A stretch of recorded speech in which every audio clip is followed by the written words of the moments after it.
Sampurasun Bogorian, kali ini kami menghadirkan sosok wanita yang memiliki peran penting di Kota Bogor, Ibu Syarifah Sofiah.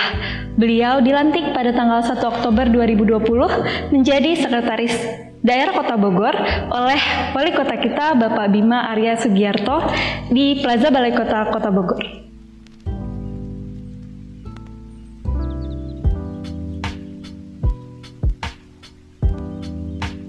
Sebagai sosok wanita yang memiliki jenjang pendidikan yang tinggi, beliau pernah mengikuti program pendidikan baik di dalam negeri maupun di luar negeri, baik itu formal maupun informal. Dan di masa pandemi ini, bagaimana cara Sekretaris Daerah Kota Bogor dalam menanggapinya? Kita akan bahasnya lebih lanjut dengan berbincang-bincang dengan beliau. Tetap bersama saya Talita Zahra di Bito.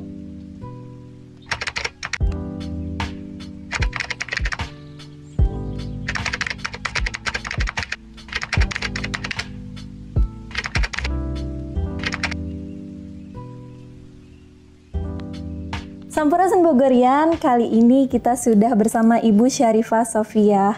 Assalamualaikum Ibu Sampurasun. Waalaikumsalam, Rampes. Suatu kebanggaan untuk Zahra dapat berbincang-bincang dengan Ibu. Seperti yang kita ketahui, Ibu memiliki jenjang pendidikan yang tinggi, baik formal maupun informal, di dalam maupun di luar negeri. Kalau misalkan boleh diceritain, bagaimana sih Bu pengalaman Ibu pada saat menempuh pendidikannya waktu di luar negeri?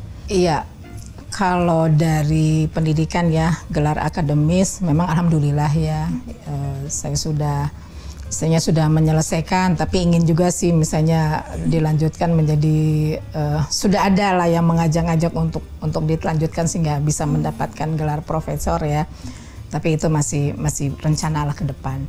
Ada beberapa memang kegiatan yang juga berkesan lah untuk saya ya, karena diberikan kesempatan juga untuk mempelajari di negara lain. Nah sebetulnya pada saat pertama kali saya keluar itu diberikan kesempatan itu pada tahun 1992. Pada saat itu saya ya sudah menjadi PNS tapi sedang menempuh pendidikan S2.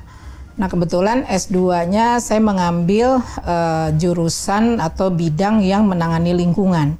Jadi lebih ke pencemaran air. Jadi saya mempelajari bagaimana kalau misalnya satu badan air atau ada danau atau sungai ya, tercemar lingkungan ya. Nah waktu itu lebih banyak mendalami tentang bagaimana kalau tercemar oleh deterjen, bagaimana ikan-ikan terpengaruh, biota-biota di dalam air terpengaruh karena adanya pencemaran. Nah kemudian dosen pembimbing waktu itu menawarkan untuk mencari data sebagai pembanding. Nah ditawarkanlah saya waktu itu ke Jepang, gitu ya. Kemudian juga mempelajari di sana ada namanya Danau Biwa. Aduh indah deh kalau misalnya Mbak Zahra punya kesempatan ya ke sana ya, ke Jepang ya. Jadi itu danau yang paling besar di Jepang, itu adanya di Shiga Prefecture. Prefecture Shiga itu kayak provinsinya, provinsi Shiga gitu ya. Dan saya itu bersama dengan 10 orang dari berbagai negara. Jadi dari Indonesianya 1 orang, yang lain ada dari Kenya, Argentina, dari Amerika Latin lah, kemudian juga yang kawasan Asianya dari Thailand, Filipina gitu, ada 10 orang, Cina dan sebagainya. Jadi rata-rata mereka memang dari lembaga-lembaga penelitian. Hanya saya yang berdasar dari pemerintahan ya, karena memang waktu itu saya mengambil penelitian memang di bidang air. Nah kemudian ya ini juga sangat baik juga untuk kita implementasikan ya di pembangunan kita baik di kota maupun juga mungkin di Indonesia. Saya pernah ikut pendidikan waktu itu mempelajari tentang urban development. Ya, jadi pembangunan kota.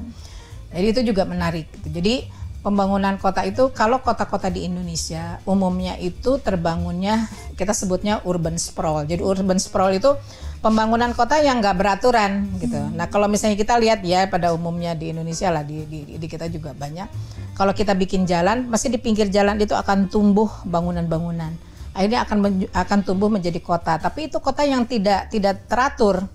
Urban sprawl itu atau sistem zonasi itu juga kurang pas gitu. Jadi akhirnya mereka menyebutnya itu dengan dumpling. Jadi dengan sistem seperti sate gitu. Jadi kalau kita sate kan tusukan sate, terus ada daging-dagingnya gitu ya. Sejajar gitu ya. Yang mereka rencanakan itu kota yang ideal itu seperti itu. Di dalamnya kan ada inner ring road gitu, ada jalan-jalan lingkungan, di dalamnya kemudian juga fasilitas-fasilitas mulai perdagangan, sekolah, rumah sakit dan sebagainya itu lengkap di satu kawasan. Iya, gitu. Dari pengalaman Ibu di luar sana, ada nggak sih Bu yang bisa diterapkan untuk Kota Bogor? Nah, untuk di Kota Bogor ini yang kita juga bisa pelajari. Waktu itu saya di Jepang kedua kota Toyama dengan kota Kanazawa. Nah, di kota Toyama dan Kanazawa itu saya belajar tentang transportasi. Ya. Nah, salah satunya itu adalah di sana menggunakan kereta, menggunakan bis gitu yang demikian juga teratur rapi. Nah, ini pun juga dikaitkan dengan pengembangan di Kota Bogor. Nah, kita kan nanti pun juga program dari nasional itu ada yang namanya LRT, Light Rail Transportation, jadi kereta ringan. Nah, kereta ringan itu sekarang direncanakan oleh di DKI itu oleh di nasional lah ya. Sekarang masih ke koridor ke Jakarta. Jakarta ya, betul. Sekarang sudah ada kan ya, LRT ya. Ada. Ke depan itu akan ke Bogor, gitu. Jadi dari Cibubur. Sementara ini konsepnya akan berhenti di terminal Baranang Siang. Nah, nanti di situ ada TOD gitu. Jadi Transit Operation Development. Nah, salah satunya lagi yang saya sebelum lupa ini saya sampaikan pengalaman di sana itu di Kota Kanazawa.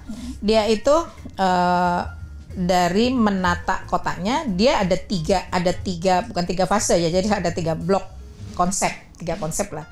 Jadi konsepnya itu adalah konsep kota tua, dia heritage-nya dijaga. Kemudian juga ada konsep yang dia pendekatannya ke lingkungan. Satu lagi konsepnya adalah kota modern.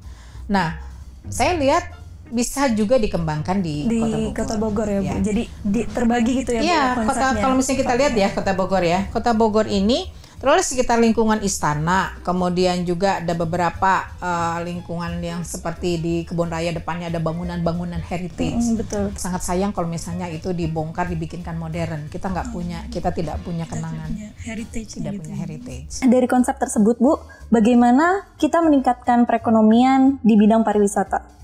Di kita tuh sangat heterogen ya, dan itu keheterogenan itu kemudian kita kemas menjadi sebuah potensi. Gitu, menjadi sebuah potensi yang minta pariwisata dan sebagainya. Contohnya satu adalah Surken. Ya, di sana kan ada vihara ya. Iya. Nah, di situ Surken itu ada di manapun di negara-negara yang memang heterogen, banyak pendatang, mesti di situ ada Chinatown. Kalau kita ke Singapura, ya di Amerika pun juga itu mesti di mana itu ada Chinatown. Makanya itu kita sayang nih etnis yang bagus gitu. Dan kebetulan juga ada tokoh-tokoh di sana. Kita ajak diskusi, ada satu keinginan yang sama. Nah, itu yang ke depan juga insya Allah tahun 2021 kami juga sudah anggarkan di APBD, kita akan percantik lagi daerah di situ ya, karena kemarin itu baru sebagian, tapi kita nanti akan percantik dan juga melibatkan masyarakat di sana. Jadi tidak menghilangkan kekhasan, tapi juga bisa menjadi tempat wisata ya, Bu ya, bagi orang-orang dari luar Kota Bogor. Pada hari ini, hari Minggu, 13 Desember 2020, Sekretaris Daerah Kota Bogor, Sekretaris Daerah Kota Bogor, Ibu Syarifah Sofia, Dwi Korawati, mengumumkan dirinya terkonfirmasi positif COVID-19 setelah melakukan swab test.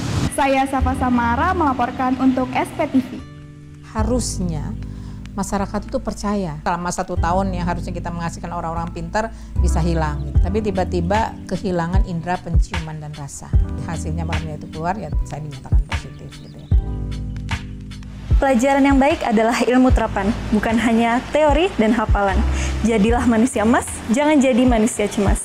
Jangan kemana-mana, kita akan kembali lagi setelah yang satu ini. Tetap bersama saya Taita Zahra di Bitok Bogor Talk.